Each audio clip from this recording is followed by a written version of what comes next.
So her experience and her knowledge throughout the system really helps her understand the work that you do and celebrate the successes when we have them.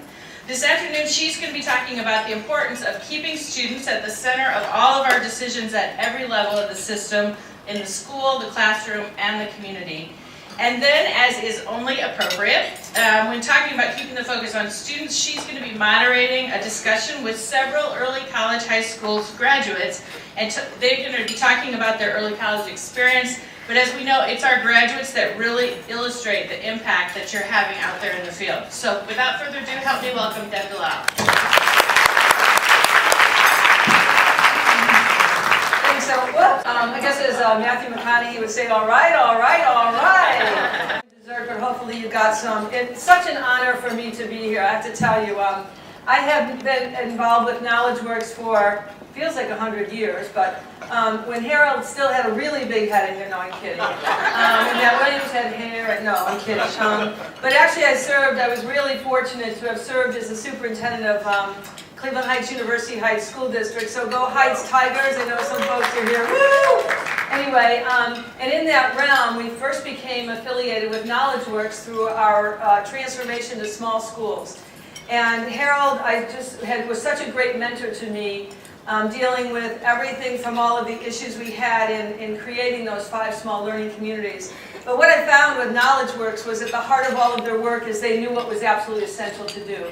They didn't need another blue ribbon task force. They didn't need to have another research paper written for them to understand that we absolutely had to change what was happening in the classroom, and even more importantly, change the dynamic between teachers and students and administrators and teachers, the whole bit of relationships. And now that's proving out more than anything else to be the biggest reform initiative that's going to make a lasting difference with kids. So I'm not going to speak super long. I have a couple of points I'd like to make, some of which came about as a result of not just having been the state superintendent in Ohio, but most recently having served the Obama administration as the Assistant Secretary of Education. And one of the things I found in traveling across the country is, is most times when I would go to school districts, they wouldn't invite me in to see the lowest performing schools. But I actually did go to visit a lot of the most challenged schools because we had I was overseeing 87 programs at the department with about a $28 billion portfolio. And when I oversaw those programs, one of them was the School Improvement Grant Program.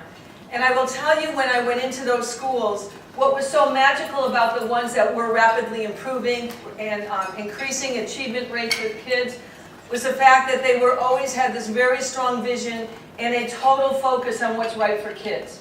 And they didn't segment things out and say, well, those kids are just the biology kids, or those kids are just the music kids, or those kids are never going to learn.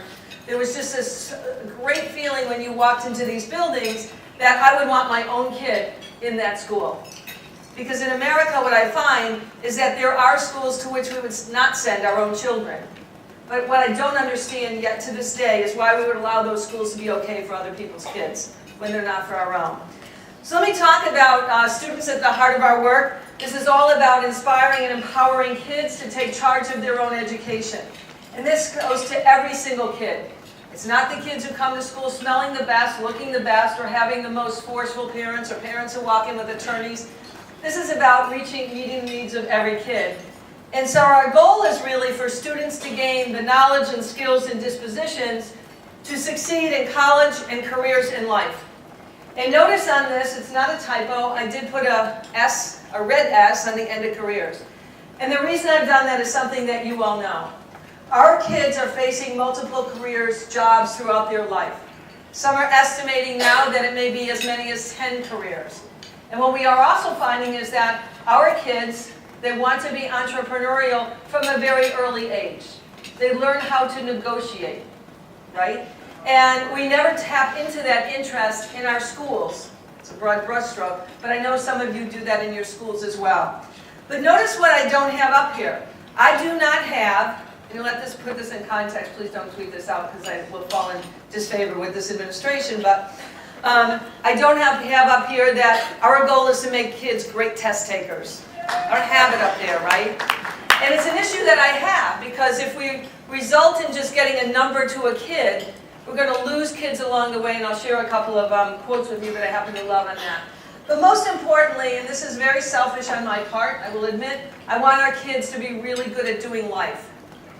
There are those of us in this room who soon will be facing retirement, graying, or maybe not really graying, I don't know when I'll resort to that, but so here's the selfish part of it. I want the kids who are in our schools right now to really be thoughtful when they're making decisions about me as a senior citizen. I don't want to drool, I want my socks to match, and I want kids to care. But our schools are generally not set up to have kids act upon their caring. And so many of our kids do care, but they don't find an environment which supports that in their schools. This is what schools traditionally look like on the left-hand side. And then on the right-hand side, it's what a transformation process looks like, right? How many of you have felt that on the right-hand side when you're going through transformation in your schools? I kind of think it looks like this is a totally, probably terrible political statement to make, but I was thinking on the right-hand side, it looks like Sarah Palin's sentence being diagrammed.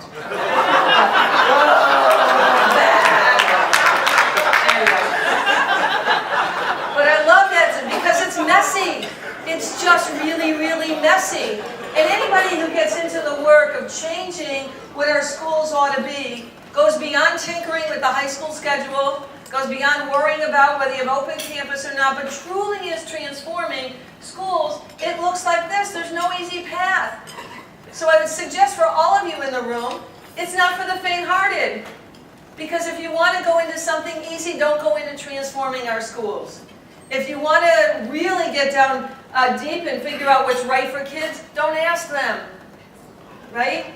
Don't ask them. Otherwise, you're going to go crazy.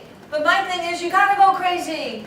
You've got to step in and ask kids what they need for their future, because they can tell you.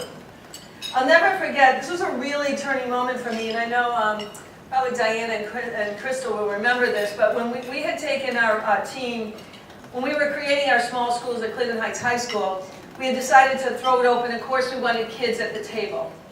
And on the first run, as a superintendent, I said to the principals, just send me the names of 5, 10 kids, I can't remember the number, to be on this committee. Whose names do you expect that they send to me? Right? National Honor Society president, the kids who do school well. I was like, no, we'll take one of those. Go out and find the kid who just barely makes the GPA on the football, to stay on the football team. Go out and find the kid who's walking out the door next week. Those are the kids who don't do school well, and school doesn't work for them. So why are we going to bring kids in who say, yeah, let's keep doing the same old, same old? And when we were at a hotel one day, at a Saturday session, all the kids were being very polite to the adults in the room. And one of the kids was a football player. One of the kids stood up and just screamed out loud. He said, stop it. And the reason he did was because we were getting so caught up in the adults planning what the kids should have. And there was a big argument with the kids about whether or not we should have academies or we should do something else. And at that time, there wasn't a lot of research around academies. But what was in the mind of this one student was the fact that as an 8th grader, he couldn't see himself choosing what he wanted to do for the rest of his life. So he thought, well, if I'm good at art, do I get that if I'm also in the science academy, right? But what was great about that, not that he was right or wrong, but that he had found his voice with us. And that was a turning moment for me to think about how we engage kids in rightful kinds of ways. So we know that our kids are going to cross time zones and cultures. They could live and work anywhere in the world, but the reality is that they want us to help them today. And what I have found throughout my career is that kids don't care if you're Republican or Democrat, they don't care where you went to the university. What they care is that we as leaders make the right decisions for them at this moment in time.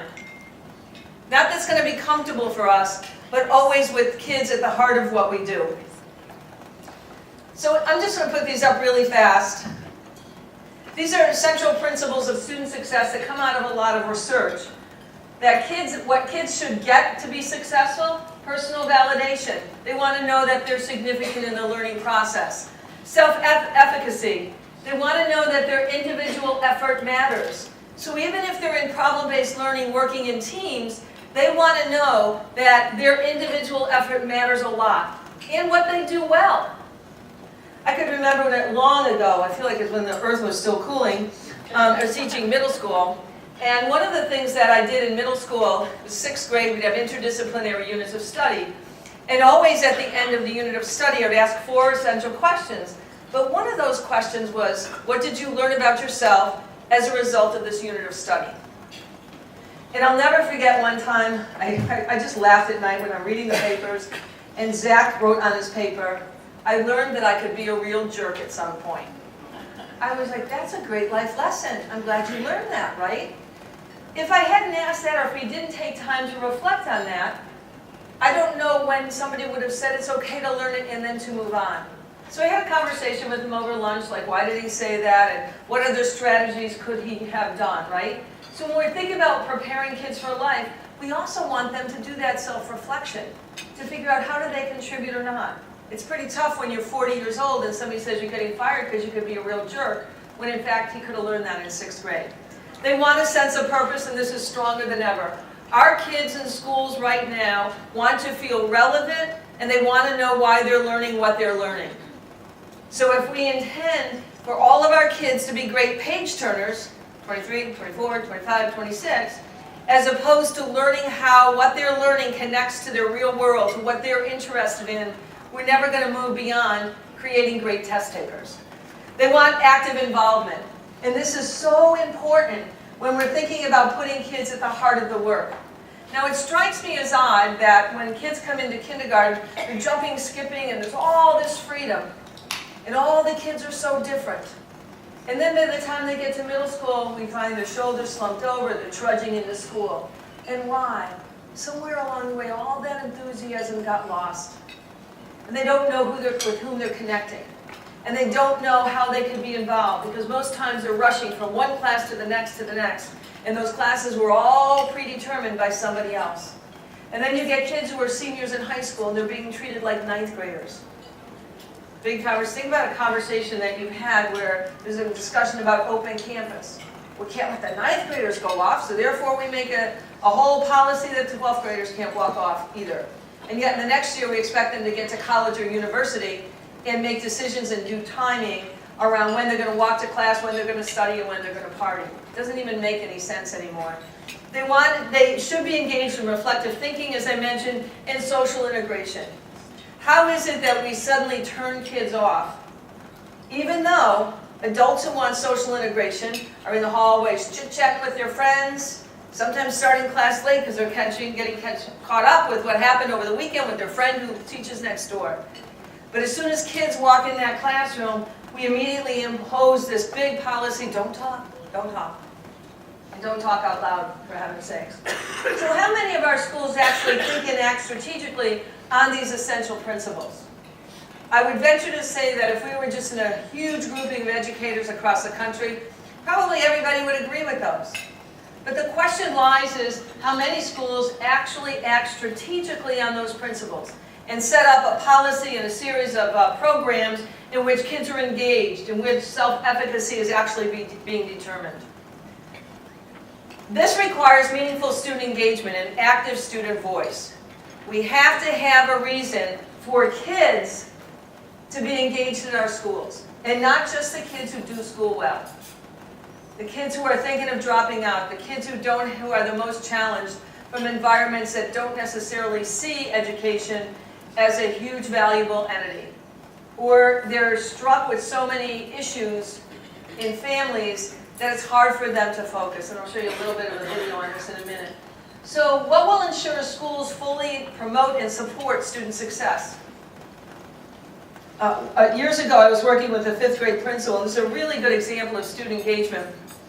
She was an elementary school principal, and she was having trouble with her 5th graders. They were always showing up to school late. Majority of kids couldn't get to school on time, didn't matter what day of the week it is. Now she could have done one thing, which was send them all a note home, send them home for 3 days. So you know when we're educators we have a good Jiminy Cricket on our shoulder and we have a bad one. And you hope the bad one doesn't speak too much or overtake our minds. So in this particular day, the good Jiminy Cricket said to her, why don't you ask kids why they're late? Wow, now there's something, right, scientific. So she brought kids in, groups of kids. said, why are you late all the time? You gotta come to school, it's your job. And you can imagine what they said. My mom works 2 jobs. She gets home at 6 o'clock, falls asleep after her 14th hour of work, no time to wake us up. I gotta get breakfast for my younger sisters and brothers and get them on the bus. I have to take care of my handicapped sister who's in a wheelchair, and her bus comes after mine, so I miss my bus, and then I'm too tired to walk to school. And you have all these stories, all of them. But what if Kelly never did that? Kelly would have assumed that she knew what was going on in their lives. So what did Kelly do? She said to the kids, well, how can we solve the problem together? One boy raised his hand and said, you know, I'd really like an alarm clock. I think an alarm clock would help me. She's like, okay. So she takes all the 5th grade kids, they write notes out to the community. Lo and behold, every kid gets an alarm clock, and then she starts teaching them about work ethics. That school is your work, and you got to get here on time. If you can't get here on time, how do you make up for that time? What do you do? When you go to the teacher, what do you share with me? Teaching kids life skills along the way. But all of you know that. And so what I struggle with all the time is if all of you know that, how do we get these messages out to educators? How do we get those messages out? I was in Akron on Saturday listening to the principal of the, I'm going to get the school wrong, but it's a museum school, the Invention Hall of Fame STEM school in Akron. And one of the things that just struck me when she was talking about what she saw as her role as a leader.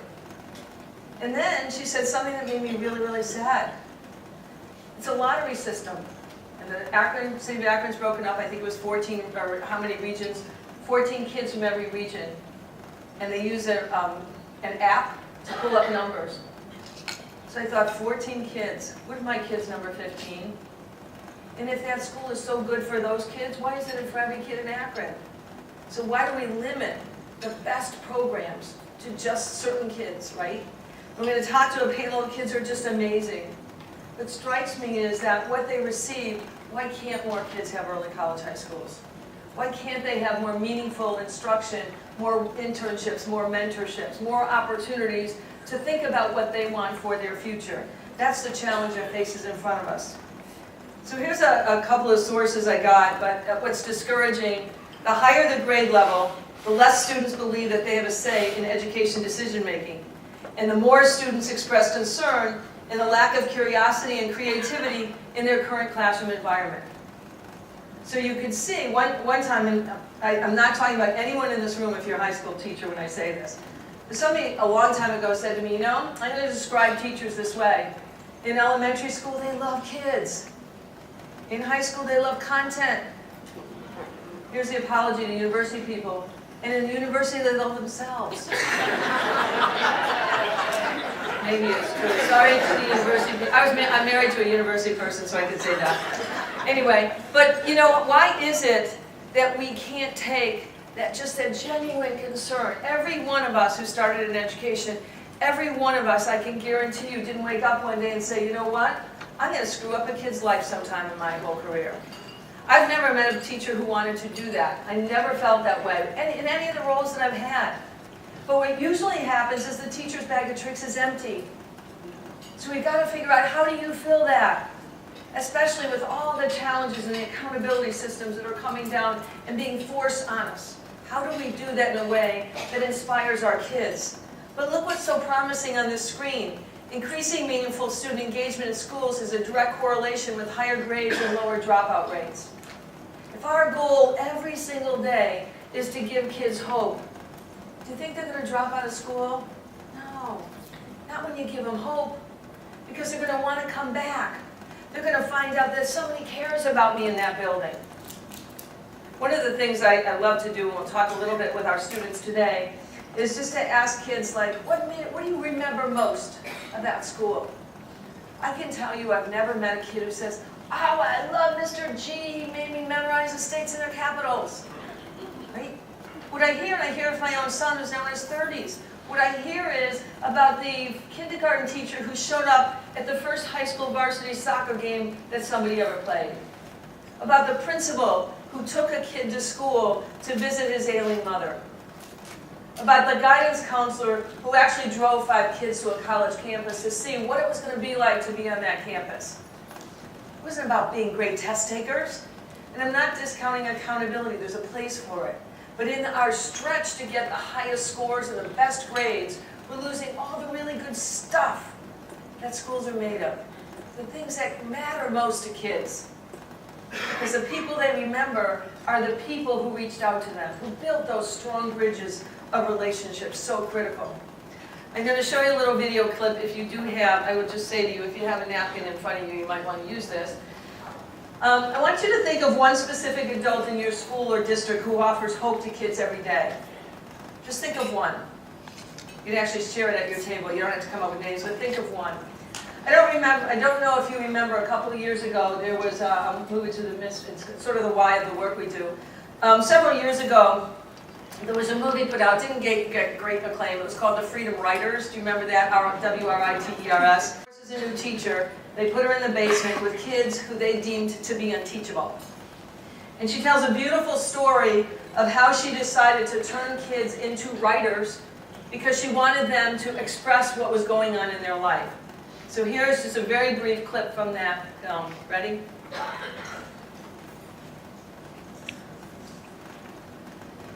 Nobody ever listens to a teenager. Everybody thinks you should be happy just because you're young. They don't see the wars that we fight every single day. And one day my war will end, and I will not die. And I will not tolerate abuse or anyone. I am strong. My mom's kicked me out when I got jumped into the gang life. But I'd like her to see me graduate. I'd like to be 18. I'd like to be 18. Miss G, can I read something from my diary?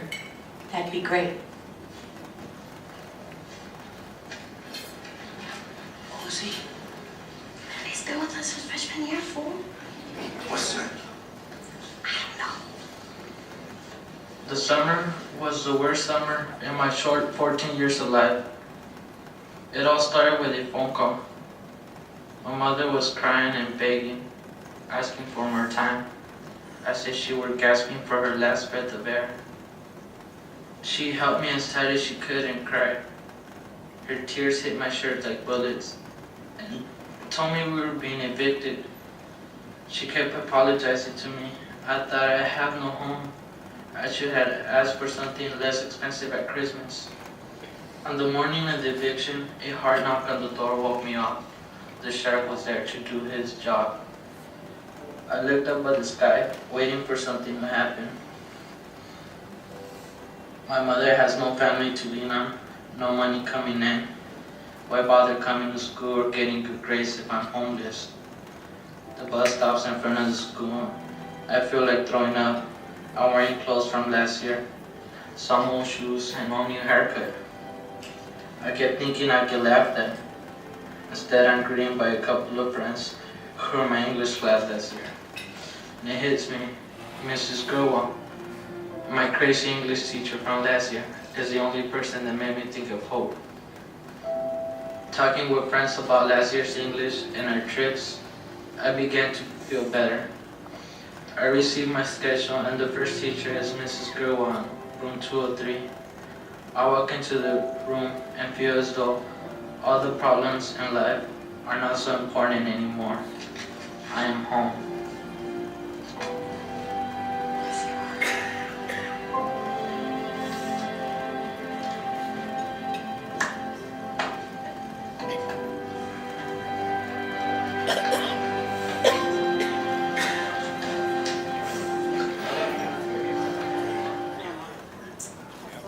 Hard piece.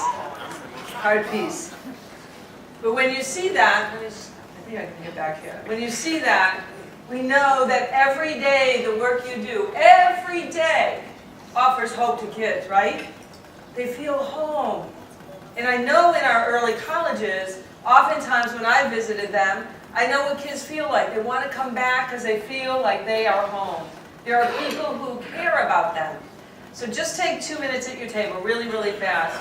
Identify somebody in your school or district who, you're not saying by name, particularly if you're at a table with other people from your school district, who offers hope to kids every day. Quick, quick, quick, 2 minutes. Okay, I think this is working. Is that working? Testing. Oh, okay, this is working. Well, so she asked us to think about one person in our district that gives us hope, and she's over there smiling because she's know I'm about to point her out. Miss Jones, can you stand up for a second? Come on! She was not.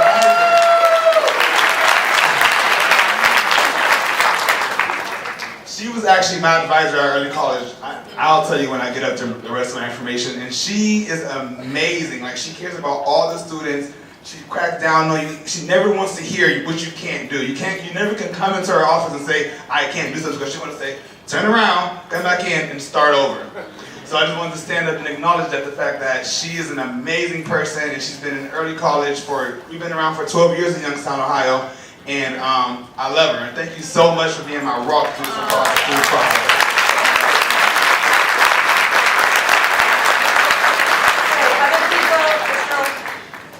Someone at our table, who will remain anonymous, characteristics that he mentioned was being first one there, last one out, and being the person that the kids can open up to and kind of get all of the baggage off, so that they can go about the day and be successful. You looking over here? Oh, looking at you. All right, I won't put you out though. I like your plaid shirt though. That's a really horrible instructional strategy. Like, probably somebody's like, God, I'm glad she's not in the classroom anymore. Okay, other things. You run over, feel like being away. Oops, thank you. We've made a big turnaround in our school over the last 3 years, and the thing that we've noticed is that when we all started 5, 10, or 30 years ago, the difference in the teachers now is that basically everyone in our school is someone that somebody can look to for hope. Not everybody looks to the same person, but everybody in the building really, really cares for kids, and it's a different feel than I know when I first started. I remember the one lady, she's not here, I hope she's probably dead. Mrs. Cleary. Well, she was old then. I started subbing, and I would sub for her, and I was very young and very idealistic, and I couldn't understand why she was a teacher, because she hated kids. And I always vowed never to be like her. And anytime over my 25 years that I feel myself getting cynical towards the kids, that they can't learn, and oh my God, they're 1s and 2s, or any of that stuff, I always think back to Mrs. Cleary and say, no, I'm not going to get there. Thank you for sharing that, Frank. What's really amazing to me is just, and you shared that, is it's infrequently that I have people say, I learned how not to be a leader or a teacher or a caretaker, and that's just as important, right? I mean, we do that even as parents. If one of our own parents did something in a way that we just didn't really think would benefit us, then we do that. And one last, anybody else want to share? Alrighty then, excuse me. No, I can't, sorry. Sorry about that. So thank you for sharing those. One of the things that I noticed again, and I'll repeat this and you know this too often, is that nobody said, oh, I like so-and-so because they became a great test taker. But one of the things I'd really have you think through, and I don't have an answer to this, is when you shared some of those attributes, how do we then put that into a human capital system, right? Because I'm a firm believer, you could teach technical skills to people. You could show them how to write a lesson plan. But I've yet to find that you can actually teach people how to care in a way that's genuine and sustainable. And so that just still is a big question for me, is what do we do in a human capital system to ensure that we're hiring the right aptitude and attitudes to deal with the kids that we want to most promote in a learning trajectory that's really positive. So hopefully you resonate with this. In order to truly teach our kids, we must be willing to learn from them. Only they can tell us where they would like their journey to take them beyond school, and that is essential information if we're to do the important work of successfully inspiring and equipping them for what lies ahead. So often I've seen in districts, for example, in high schools in particular across the country, when people say, well, we're just going to increase AP courses from, we have 5 this year and increase them to 10. And I was working with a school district in Virginia, and they increased them to 10 and nobody showed up.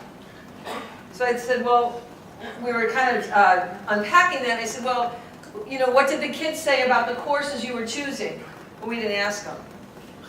So you're going to offer something, cross your fingers, hope they show up, when in fact they may not even be the classes that they want. So how do we get kids involved in the process of governing our schools, in developing our schools in a way that's really, really meaningful? And I don't mean to have them show up and merely stamp approval and go out and say, yeah, we're in agreement with that.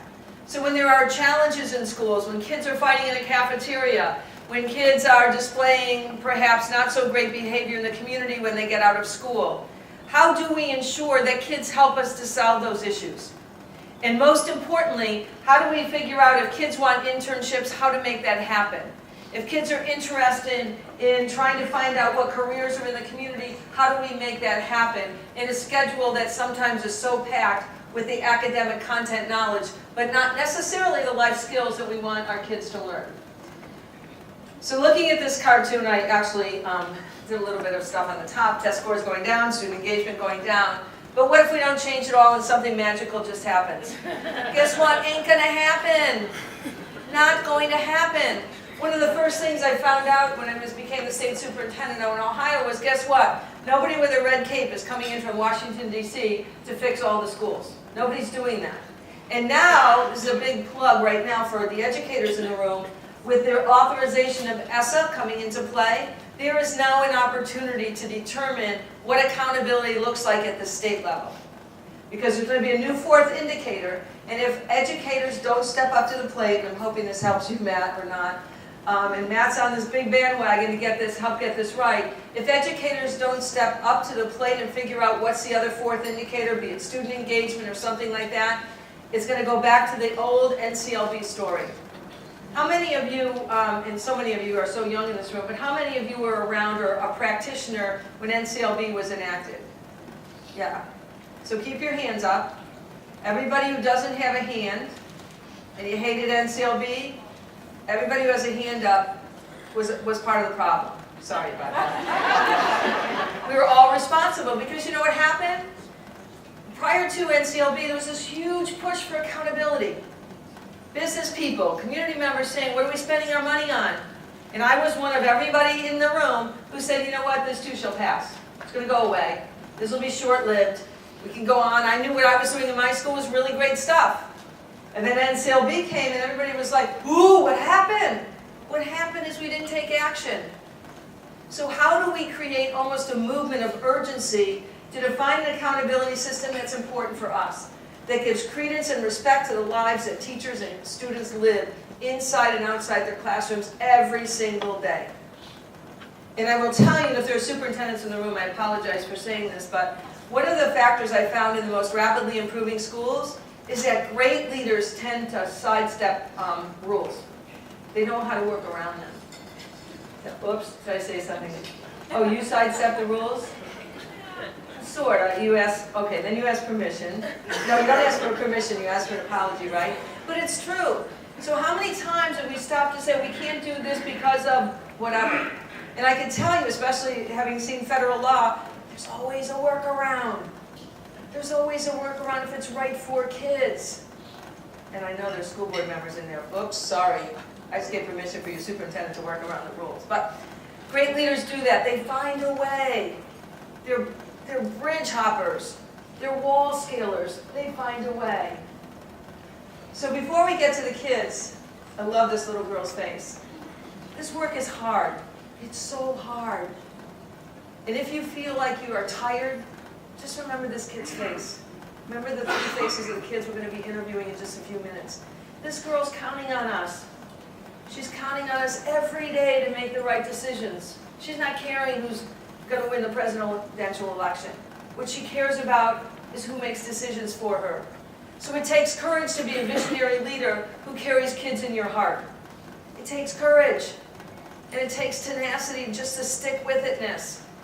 And there are people around you who say, why are you staying so late? Why is my friend in the plaid shirt, not to call him out anything, why is he staying after hours? There's probably pressure from people who say in the school, what are you doing? You're not getting paid for that. But you know, he is getting paid for it. He's getting paid for the change that goes into his heart. That's how he gets paid every day. Kids are watching us. deciding how to live lives in part by how we've chosen to live ours. We model all the time. If I were to go to any one of your school districts tomorrow, I should be able to walk up to any teacher, any principal, and ask, what are the superintendent's non-negotiables? And if they don't talk about kids being at the heart of the work, there's an issue. There's an issue. So one piece of homework I'd like you to do is to go back and look at the mission statement of your school or your district. And then say, how do we report out on the mission statement? Because I can guarantee you, in your mission statement, it doesn't say, we're going to take kids and become great test takers. Many of them will talk about civic engagement. If you don't report out or you don't say to kids, this is how we're going to get you engaged in our community in a way that's meaningful, and you don't report out on it, you're not being a model, not being a leader. So just remember, kids are watching us, deciding how to live their lives in part by how we choose to live theirs. So let me say before the students come up here, after having all the roles that I've had, I hesitated when Judy was introducing me because I thought somebody in the audience is going to say, well, that woman can't keep a job. But I've had a great opportunity to, especially to work across the nation and be responsible for schools across the nation. And I will tell you that if there are angels on earth without wings, you are them. Is that right? You are they. You are them. Who's the English teacher? You're somebody. You are angels. So know that I deeply appreciate the work that you do every single day, because I know that you give kids hope. So I'm going to say thank you, and while I say thank you, I'm going to ask our three distinguished guests to come up.